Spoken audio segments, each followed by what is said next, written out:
This is the Ninja's Way podcast, where we talk all things ninja industry, ranging from top-tier athletes to the local ninja entrepreneur.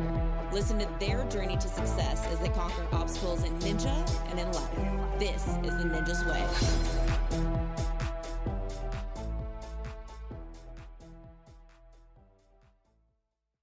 Welcome back, everybody, to the Ninja's Way podcast. My name is Allie. I am the co-host. Today, I am joined by Jen Miller and Kyle Vidovic. They are the co-owners of the Federation of International Ninja Athletics, which is FINA. They wear many hats in the ninja industry. So not only are they league owners shaping the vision of FINA, but they're also gym owners and ninja parents themselves. So these blend of unique perspectives really gives them some insight as to what it takes to bring a sports league to the parents, the coaches, the gym owners, and the athletes of the ninja industry. So I'm super excited to chat with them today about their journey in FINA. Jen, Kyle, thanks for being on the show.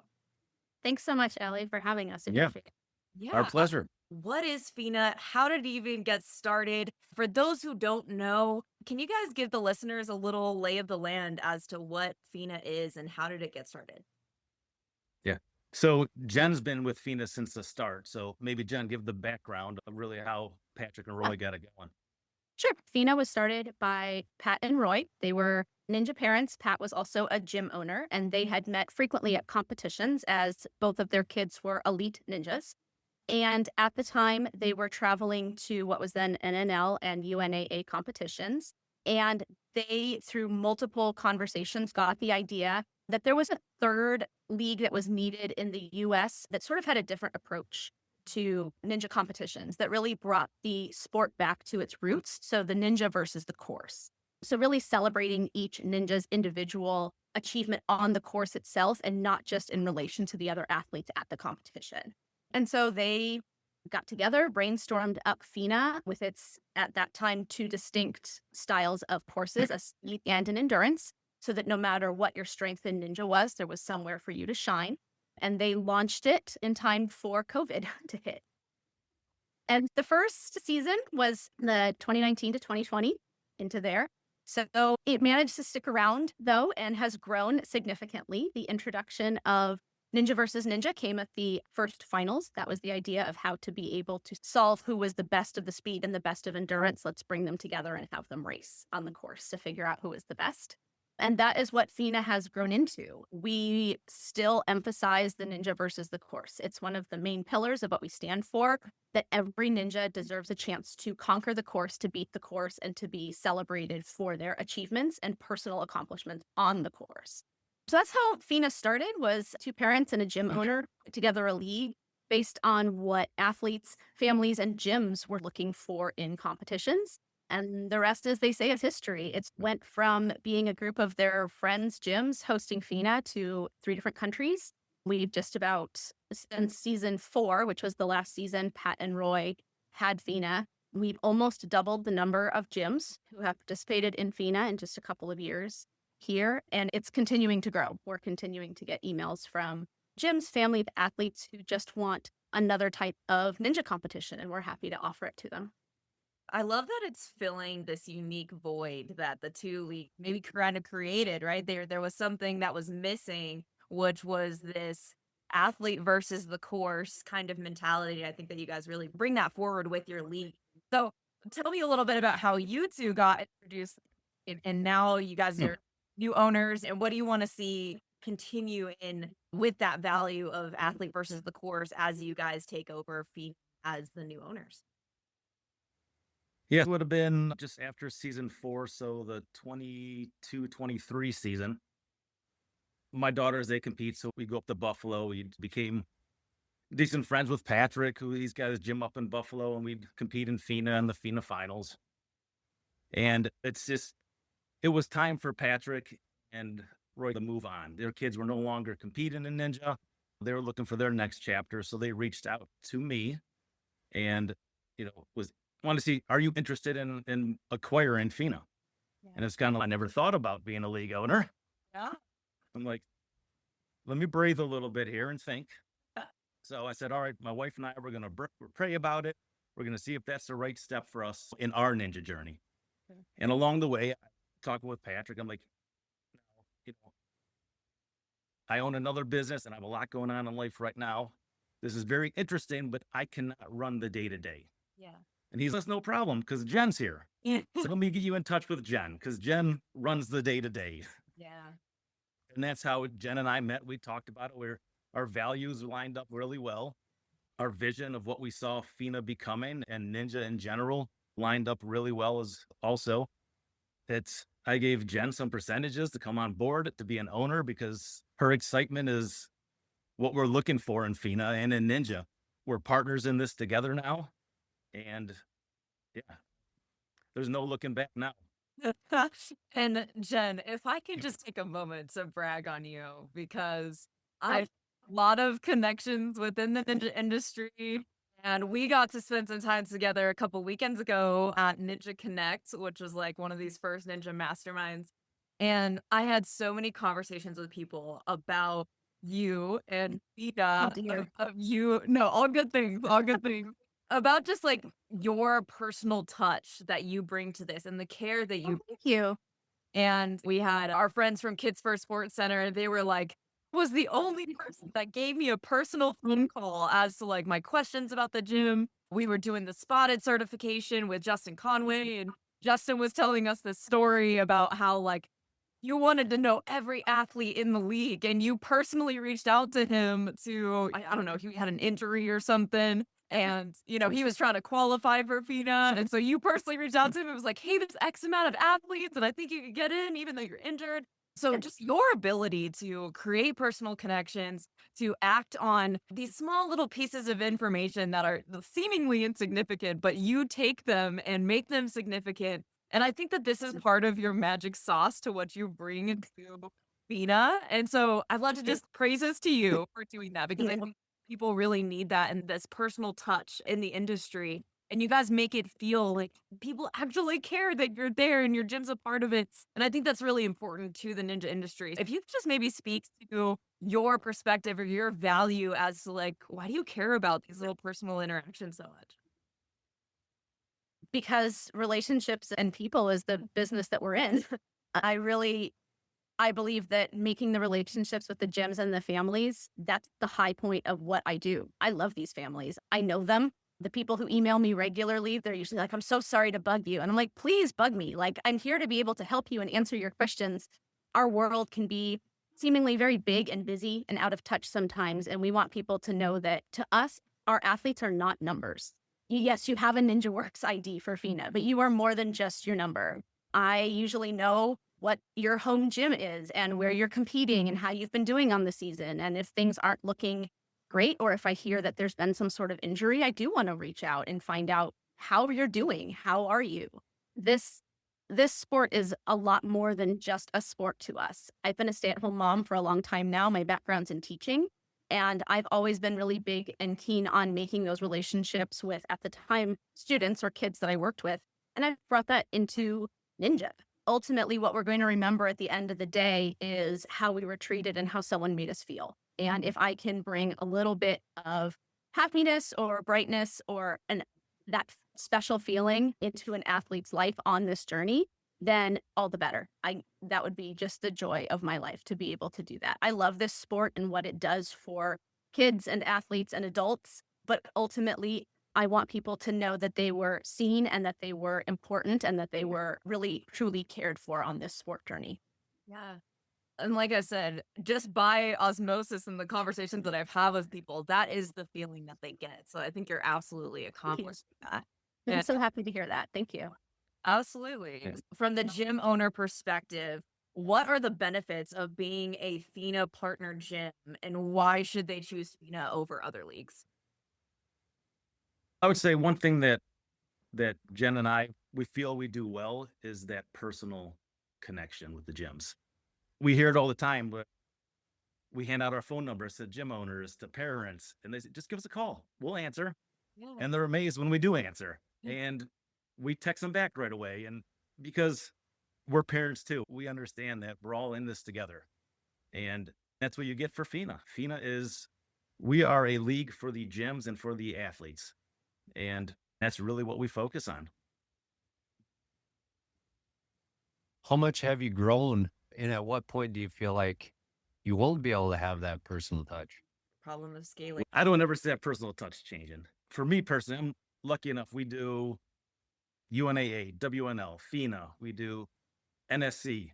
With my girls, we travel as many gyms as we can throughout the year. And we try to talk to as many people. And you get a lot of good relationships with the parents, the gym owners, and they don't have to host FINA. It's okay. There are other leagues out there that are great leagues.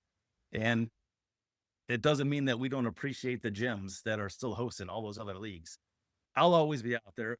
Jen makes sure that she goes to as many different gyms a year as she can. She travels and she just wants to be there, be a part of it, and be there for any questions that people have.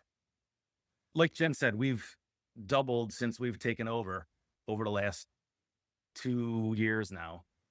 And we're going to keep going. And we'll keep bringing on the right people as we need them so we can keep this connection with the athletes and with the gyms alive. Jen, you're out there, you're traveling, you're going to these gyms. You know, what's the mission? Like, hey, if you're traveling out to a gym, what's the hope in terms of the kind of support, or what are you looking to provide to the gym owner going to a competition of theirs? I just want them to know how much we appreciate them being a part of the FINA family. That's how we refer to our gyms. We call them our partner gyms, and we refer to it as being a part of the FINA family because that's the way that we see it, is that Ninja is one big family. When I first started kind of on this crazy journey, Pat told me Ninja's a really small community. And I thought, yeah, no, there's like thousands of athletes. The reality is it is really small. Yeah. And we all know each other. And that's the best part of this community is that we're all incredibly supportive of each other. I love to travel to gyms because I get a chance to sit and cheer for the athletes. I offer to help with whatever I can with the setup. I'm not very good at rigging obstacles, so I will vacuum the floor. I'll wipe down the pads. I will help wipe down bathrooms if that's what we need to do, just to let our gyms know how appreciative we are that they're hosting a FINA comp and that we are here for them. Like I said, I get to cheer on their athletes in person, meet the parents who I've been emailing with. I love that part of it. Like Kyle said, I travel to as many as I can. I do still have a family here, but my daughter likes to travel with me. So now we're together.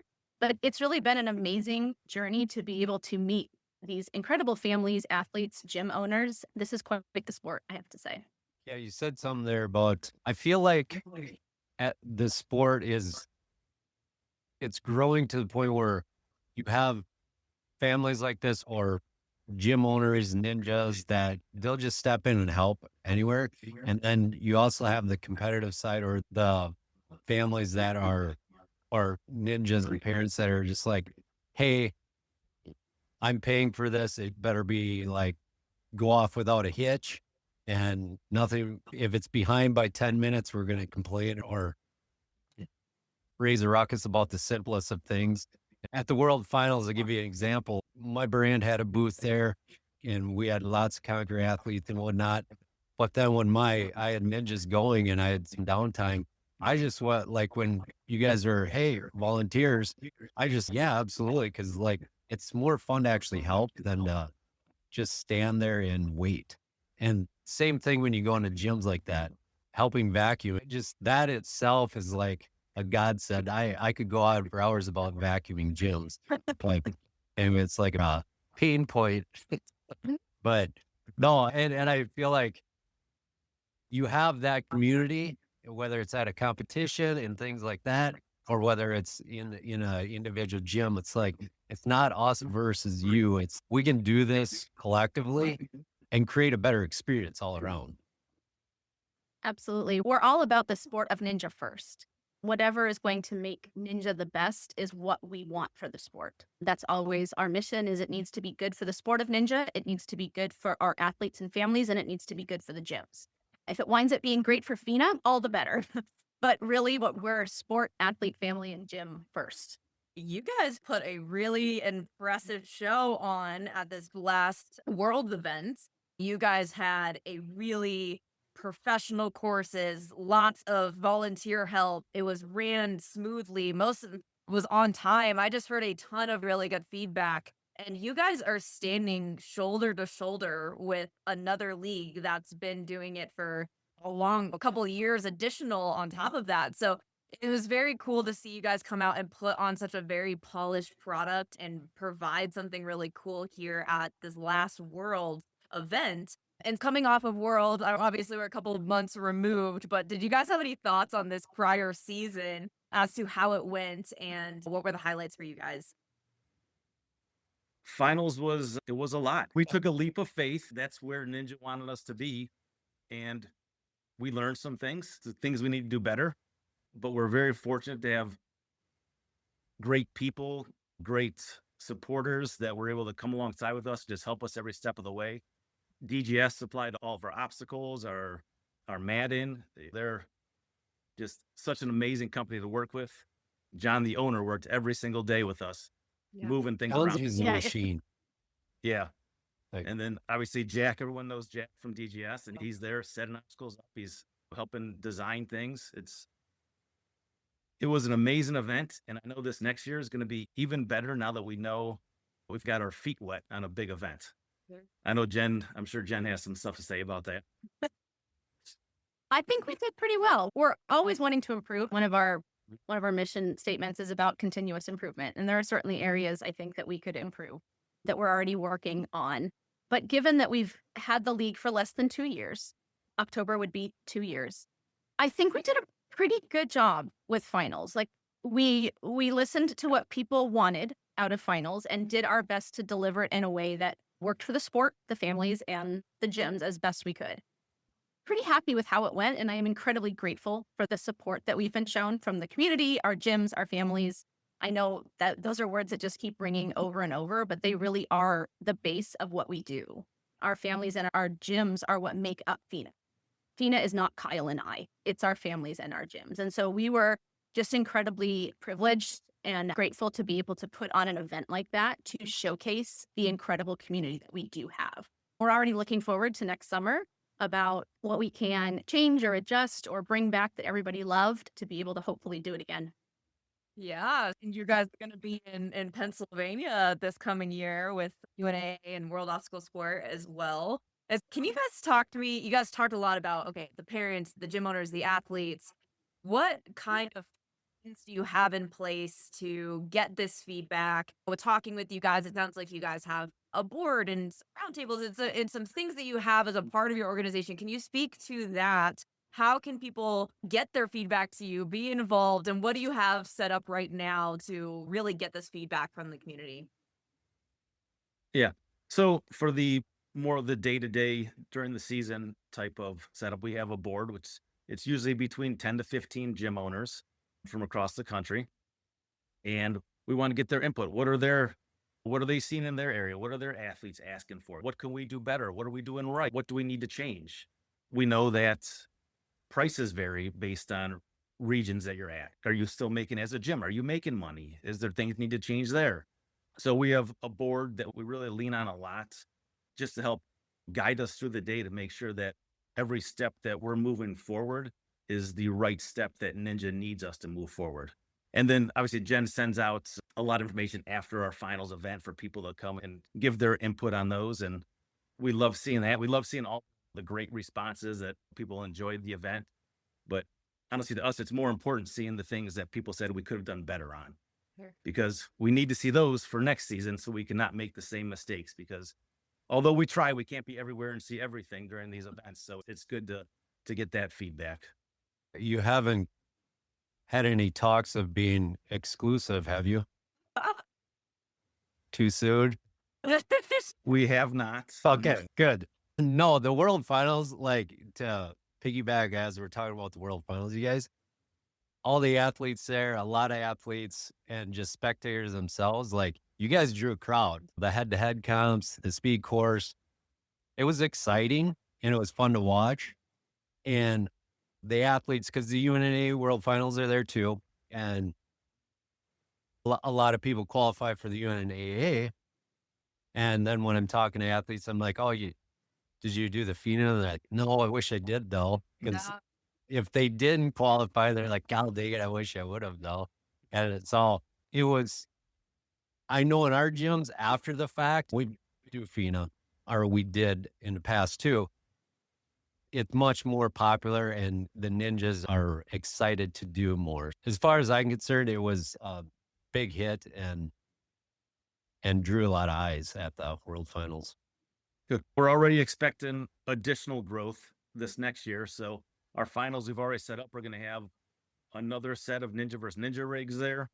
We'll have another endurance rig there. So we're growing to meet the needs of the community. Yeah. Awesome. And echoing what Jake said, so many people came up to me and they were like, what is this FINA thing? They just don't know about you guys yet. And that was a big push for me wanting to do this podcast episode with you guys, just to help educate people on what FINA is and how they can be involved, and that you guys are out there and another competitive avenue for these people, especially if they're already going to be traveling out to Pennsylvania for UNA or whatever. And can you give me like a little insight on terms of what a parent can expect as far as coming to their very first FINA competition, and what are some things that they can do to maybe help support their athlete through the process? Yeah, so with FINA, we try to walk that line between structured enough that parents, athletes know what to expect from a FINA competition and have a certain expectation level met, but without stifling the creativity and the flavor of each gym.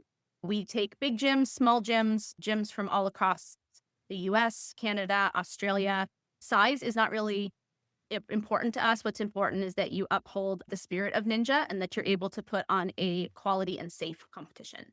So we do have padding requirements for all of our gyms that they have to follow. We do have a safe sport requirement that all of our gyms have to follow. A senior member has to be safe sport trained who's on site. We have first aid requirements.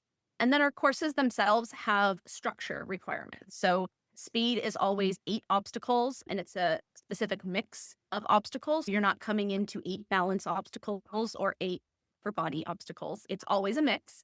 And then endurance is 12 obstacles, the majority of which are upper body.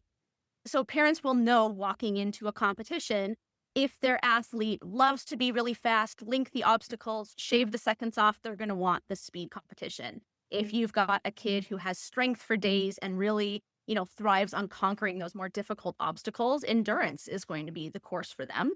And then if you have a ninja who is a great all-around ninja or enjoys the challenge of trying to see what they can do on a course, sign up for both. That's why we have those out there for our athletes. We are different from other leagues in that while we recognize the top 3 in each division, we actually award finisher badges as opposed to medals. So we don't medal our top 3. Gyms are more than welcome to. We do provide recognition certificates for them for finishing top 3, but we provide finisher badges, which is a badge that either says speed or endurance and then has the word finisher on it. And that goes to everyone who fully conquers the course. So if you complete all the obstacles in the time frame, you get that finisher badge because you conquered the course. And that goes from if you finished last or first, it doesn't matter. If you conquered the course, you've earned that badge because you managed to beat the course. And that's what we're all about, is that ninja versus the course idea. We also have code of conducts in place for our gyms and actually for our athletes as well. They are on the FINA website for everyone to see. We also have a code of conduct for FINA itself so that parents know when they talk with us or when they talk with an affiliate of FINA what they can expect, what level of respect and recognition they can expect, and the type of attitude and behavior that we expect from our athletes and our coaches and our partner gyms. We want everyone who walks into a FINA competition to feel that they are on friendly ground, that there shouldn't be animosity. We certainly are going to cheer for our teammates and cheer for our friends, but we want to make sure that no one feels like they're walking into hostile territory. Ninja is an incredibly welcoming community, and we want to make sure that FINA is encouraging and really pushing that forward, because for Kyle and I, that really is the best part of Ninja. That's what I would say to the parents, is we are working on fostering a welcoming environment with enough structure that you know that what you're getting, but loose enough to allow the gyms to design their own courses in a creative manner. I didn't know that you could sign up for like just speed or just endurance. So that's super cool. And then as far as I know, Ninja versus Ninja is a newer addition to the league. So is that something that is ran in the qualifying gyms, or is that something that's only present at like the World Final? We run a limited number of Ninja versus Ninjas during the season, and they are meant to be just fun standalone events. You can qualify for Ninja versus Ninja finals through the qualifiers, but it's not the only way to get there. Anyone who qualifies for either speed or endurance finals also qualifies to the Ninja versus Ninja finals. We consider it like a bonus course. So if you qualify for the speed final, you can run in speed and Ninja versus Ninja. So those standalone events during the season are meant to be fun events for our athletes that enjoy the racing. They are a lot of work for the gyms to put on, which is part of the reason that we limit them, is we want to make sure that the gyms that are putting them on are able to be provided the type of support that they need to be able to run that type of competition, because it is fairly labor intensive. Quick question, a little more serious. With the growth of the sport, more gyms, and we're talking about qualifying gyms. When you have your world event, you're kind of in control of who you can bring in or who you let in to be part of the brand of FINA. When it comes to the gyms, this has come up on some parent groups and pages as well, is the actual like background checks, or have you guys talked about this at all in regards to having that somewhat part of qualifying gym to have? I don't think it really has in other leagues yet, but I'm just wondering if you guys are thinking about this with the progression of the sport and just the safety of kids and families, and knowing there are some boundaries there for, hey, you got to have background checks for your staff or anybody doing the comp, something like that. I'll speak to that since I'm the one who organizes those types of things. That is definitely on our radar. And those are things that we've talked about in the advisory board. Kyle and I have talked about it repeatedly. Ultimately, it goes back to when we inherited FINA, it was not set up really well for the size that it had grown to. So it's taken a lot of work for us to put in place the infrastructure to be able to even run it at the capacity that it's at right now. So we're on a 2-year cycle where we introduce a lot of changes and then give a year for them to shake out a little bit with minor changes. And then we introduce a lot. We can't come in and change absolutely everything overnight. It's just not possible. We worked really hard to introduce as much as we possibly can. Things such as safe sport checks for gyms becoming safe sport certified gyms. You can actually get that certification from Safe Sport for having everyone in your gym certified. Doing background checks. These are things that we are working to introduce in the future. It's just a matter of we need to make sure we have the infrastructure in place to be able to even introduce that. Where do we want to go with it? Have we talked through the implementation of that? How we're going to enforce it? What are the consequences going to be? How much grace period do we have? Those are all pieces that need to be talked through and worked through before we just throw out an idea. Kyle and I are very much planners. He's much better with the long vision than I am, but I think the fact that we sit and work through those ideas a little bit first has contributed to the fact that we have managed to be successful with only 2 years in here. And so those are very much on our radar, and you can look for them coming, but we want to make sure that we're implementing them in the way that works best for the gyms, the families, and FINA. Absolutely. Yeah. So, it's an initiative. so right now, the way we attack that right now is we really lean a lot on our parents, on our other gyms, on coaches, to give us the feedback. If they know something that doesn't seem right, just let us know. We'll look into it. And that's worked out for us these last 2 years. And until we have something solid in place, we're going to continue that course of action. Yeah. And I think a lot of parents, and rightfully, this is a concern for them, but they might not fully understand the context of what it takes to okay, this is something that's important and needs to be implemented. But like you said, it is an initiative, right? There has to be consequences and grace periods and infrastructure built behind it for it to actually be implemented and a standard to be held up to.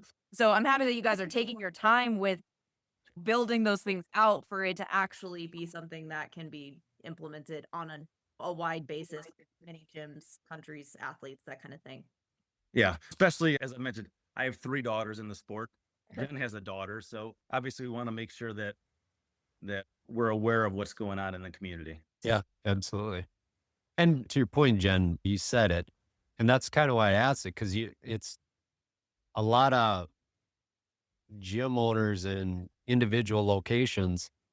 they're focused on the coaching and just operations, and they don't have links to do background checks. It's daunting. So when you put these things out there, ninjas, ninja coaches and gym owners might be like, what? Now I got to run that down. So putting something in place, and to your point, getting to the step where you just send out, hey, here is a link. It costs $10. Get your staff done. Like our background checked.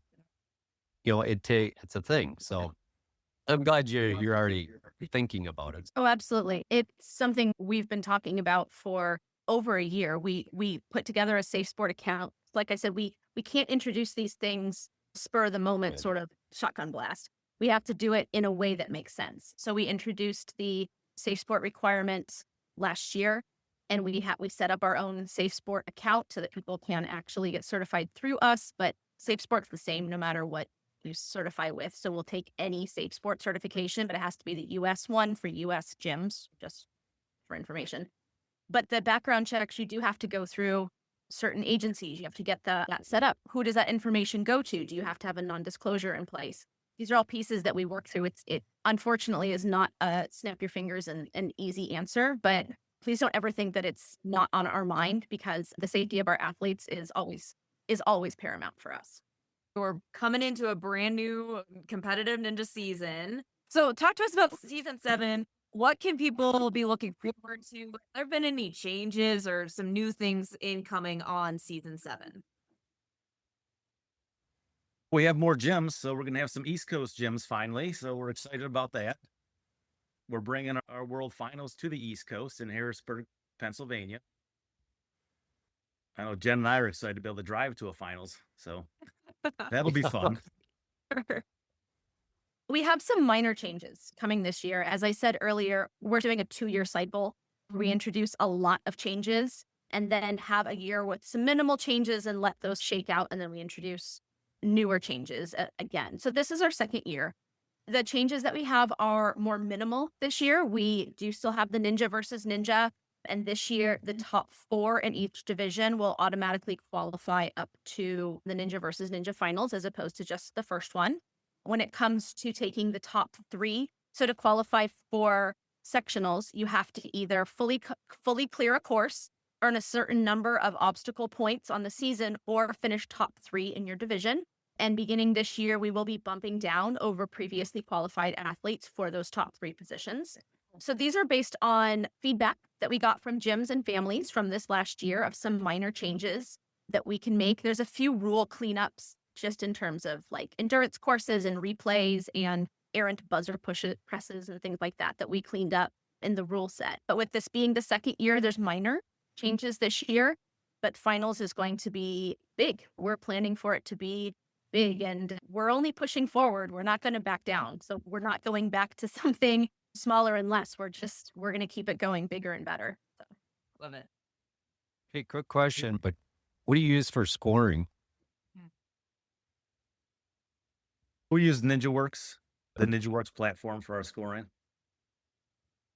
Talking about season 7, it's going to be bigger, it's going to be badder, it's going to be on the East Coast this year. And so you guys are also, as the ninja community, I think as a whole, is rather collaborative, right? So can you talk about how you guys have come alongside other leagues to bring together like a full ninja experience, whether it just being a one-off league? You guys are going to be there with multiple organizations this year. Yeah. So we regularly have meetings with WNL ownership, NSC ownership, UNAA ownership, and Jen's constantly talking with USA Ninja. So we're always trying to work together and try to see how we could all have our own areas, so we're not stepping on each other's toes too much, but still have the best product out there for the ninja community. How is that received? We've had nothing but good conversations really with everyone. I'd like to think, I think Kyle and I are people that tend to get along well with other people. Our conversations have always been very friendly, very cordial, very open, and a nice dialogue going on. The reason Pat and Roy originally decided to partner with UNAA for finals was to provide a better opportunity for families to pay once and compete twice.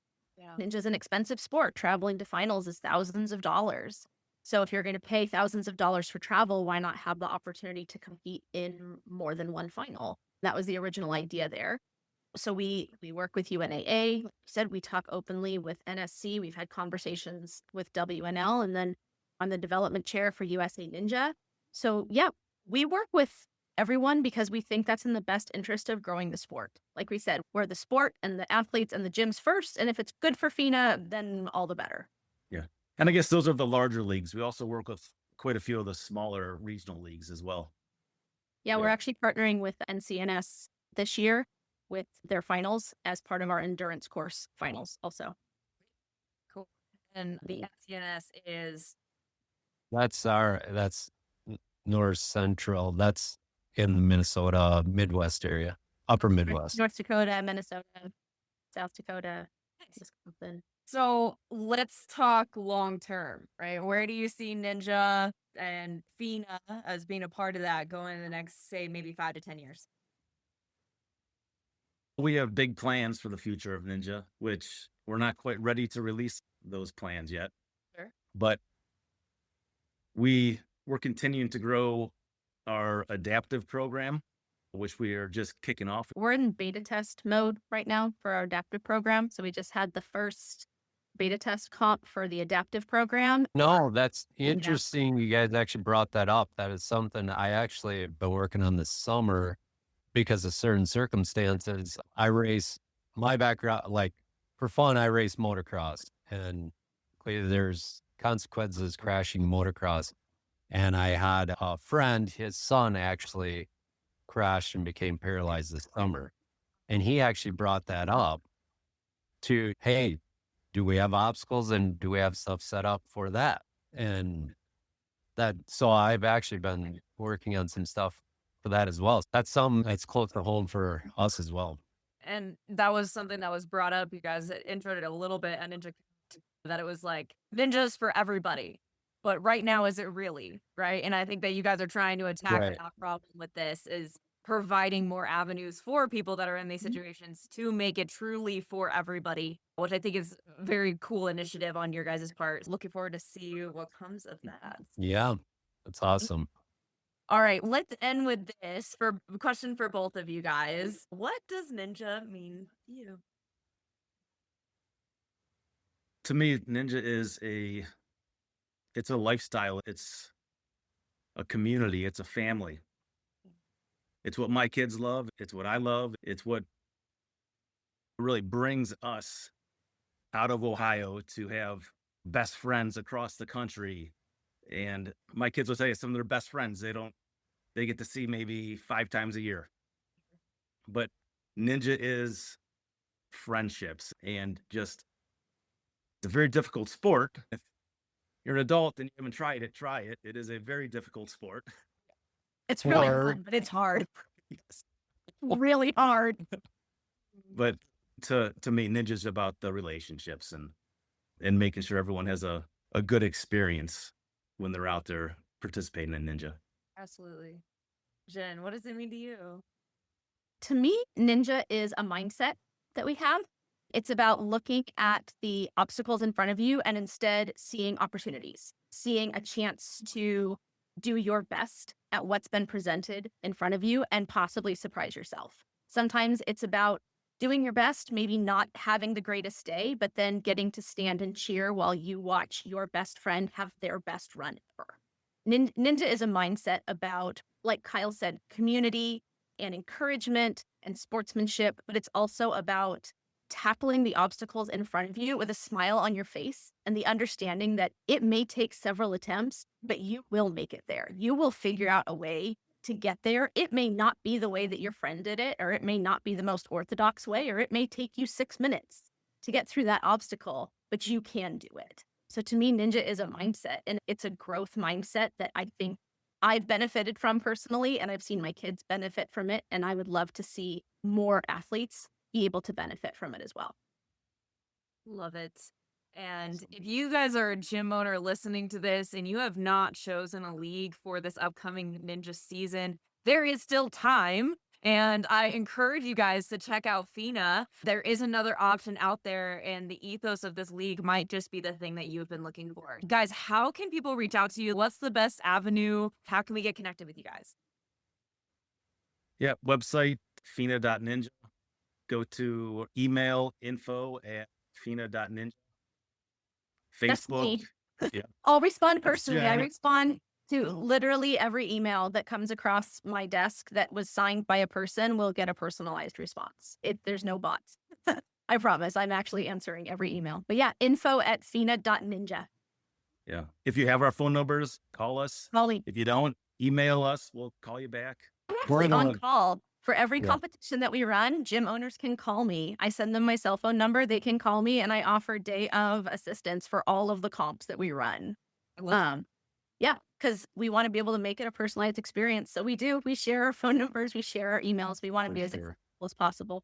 Yeah. And really, I think that's massive, especially I work with a lot of people that are opening up brand new ninja gyms, and there's just so many questions. Like just this week, I've been fielding like, how to run this competition? What's important in a competition? And so having just like day of support of Jen, help me, I don't know what to do. Right. I think that Yeah. for a brand new ninja gym who's never done this before. And it might be a really good fit if this is the first time you've ever run a ninja competition. You're going to get the personalized support. You're going to get a league that has the ethos that keeps the gym owners, the athletes, the parents in mind. So thank you guys so much for coming on and just sharing with us today. If you guys want to be a FINA gym, I will link in their information in this post so you guys can check that out. Thank you so much for having us Thank on. you guys. Thank you.